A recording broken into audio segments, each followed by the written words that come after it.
Mas e aí, por que que a gente passa tanto tempo mesmo nas redes sociais? O que que o conteúdo do que a gente consome pode revelar sobre o nosso próprio desejo? O Lacan diz que a fantasia é o que sustenta o desejo. Como é que isso se configura nas redes sociais?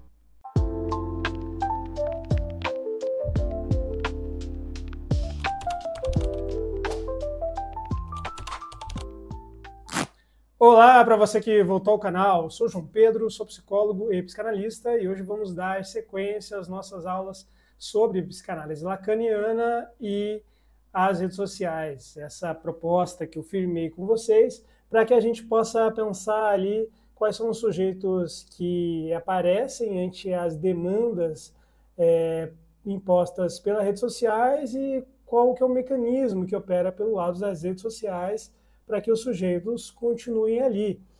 Nesse sentido, a aula passada falei com vocês sobre o lugar do grande outro e sobre os sujeitos, a forma com que os sujeitos vão escrever significantes para o significante mestre, né, que está presentificado no grande outro. Vimos que existem várias maneiras de fazer comparecimento nas redes sociais. Essas várias maneiras vão causar as suas próprias angústias. Então, de modo resumido, na rede social a gente tem uma questão ontológica posta, né? Ou seja, uma questão sobre o modo de ser, sobre o modo de se apresentar. Essa questão ontológica, não surpreendentemente, vai culminar numa questão identitária, né? Onde a gente vai pensar, então, os mecanismos de identificação que acontecem aí na rede social.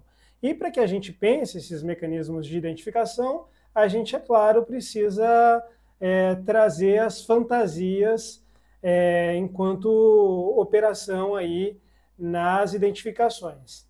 E que fantasia é essa que eu estou falando, né? Estou falando da fantasia dentro da teoria lacaniana. Fantasia essa que é estruturada pelo matema, né? Sujeito barrado e losango, né? Relação com a. Relação essa que opera uma disjunção e uma conjunção, né? Em um determinado momento da teoria do Lacan, essas coisas não eram vistas dessa forma, e o Lacan colocou isso em forma de matema para que as coisas pudessem ficar claras, né? E o que a gente tem aqui de interpretação nesse matema? A gente tem que existe uma disjunção e conjunção inclusiva. Essas disjunções e conjunções inclusivas dizem respeito ao sujeito do desejo e sujeito do gozo. Esses dois sujeitos eles vão se presentificar nas fantasias, certo? Então, por conta de ter esses dois sujeitos presentificados na fantasia, é que a gente vai ter aí uma fantasia que vai sustentar o desejo singular, tá? Ela vai sustentar o desejo das pessoas, né? Ela vai sustentar o desejo do ser. Nesse sentido, então, que a gente vai pensar aí as fantasias, tá? E como é que isso vai aparecer nas redes sociais? Bom, nas redes sociais a gente vai ter a fantasia operando em vários níveis, né?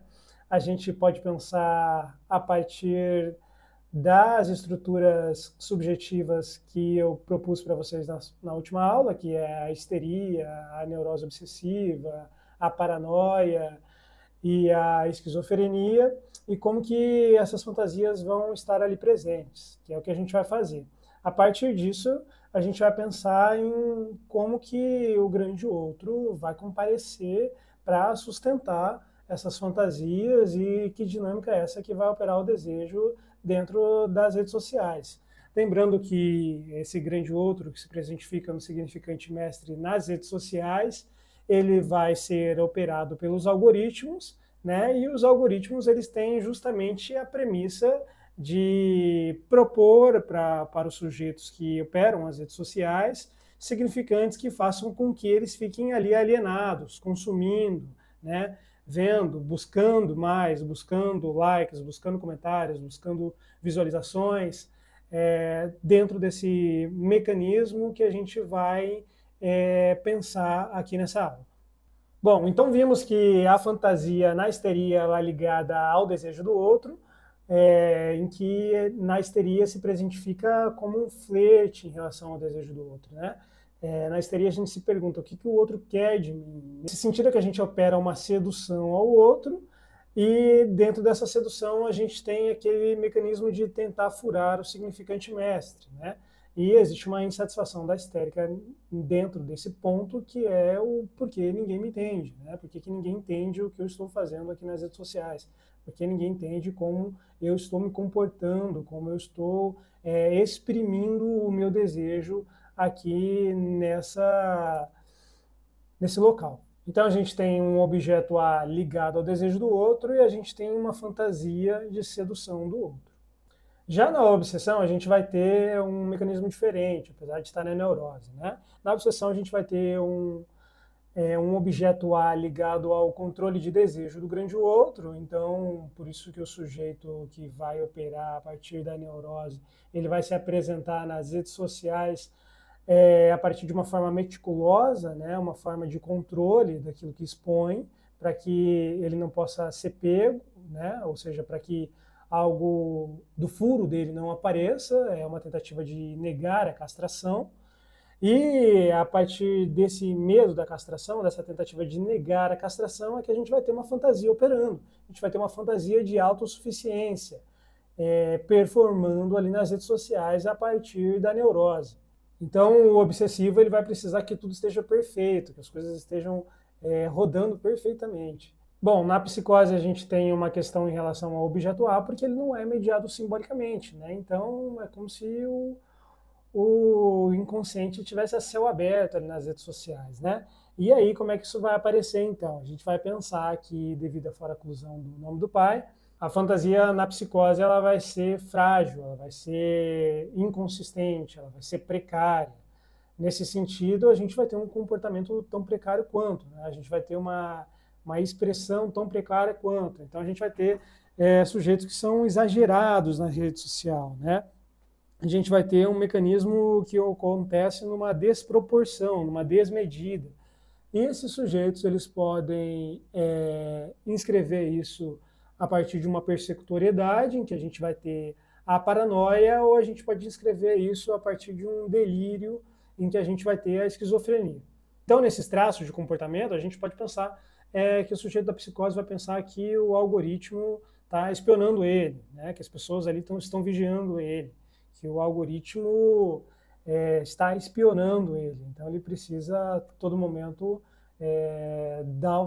ter uma forma de se esquivar desse grande outro que não está mediado simbolicamente e aparece nesse real invasivo, intrusivo. E aí, como é que as identidades, então, vão ser construídas dentro da rede social? Bom, elas vão ser construídas a partir de um mecanismo de identificação. Esse mecanismo de identificação eles podem acontecer de várias formas, né? A gente tem uma vastidão dentro da internet. Mas uma forma muito presente que a gente pode pensar é a partir dos influencers, né? A gente pode pensar, por exemplo, que os influencers eles têm parte aí nas identidades que são performadas nas redes sociais. E essas identidades acontecem de acordo com esses ideais que são colocados na rede social para que o sujeito atinja, né? Para que o sujeito faça algo próximo daquilo que é performado. E a gente tem, inclusive, dados estatísticos, né, que mostram que esse uso exagerado, muito próximo das redes sociais, podem trazer repercussões nas subjetividades, ou seja, a gente tem incidências disso. Um estudo da USP sobre repercussões das redes sociais na imagem corporal traz que os níveis de autoestima e de humor ficam predominantemente baixos com essa proximidade das redes sociais. Além disso, dentro das redes sociais, a partir dessas performances, os usuários demonstram também um tipo corporal que eles gostariam de ter, por exemplo. Isso vai incidir, é claro, na saúde mental das pessoas, na autoimagem, na forma com que eu percebo o meu próprio corpo. Bom, então a gente tem aí que a fantasia é um cenário imaginário que tenta preencher a falta, ou seja, que sustenta o desejo, e o objeto A é a causa de desejo, mas é aquilo que sempre escapa, e o grande outro é o lugar simbólico onde a gente busca reconhecimento e validação. Esses mecanismos eles vão ser operados ali nas redes sociais, e eles vão se presentificar num significante mestre que está sendo operado pela lógica dos algoritmos. Lógica dos algoritmos que tentam fazer com que a experiência do usuário seja cada vez mais singular, apesar de se demonstrar cada vez mais genérica, né? Isso é uma ambiguidade que a gente tem visto que se comporta dentro dessa lógica de estilização dos algoritmos. E para mais elucubrações psicanalíticas, para mais insights, siga, se inscreva, comente, enfim, deixe sua sugestão e até mais. Um abraço.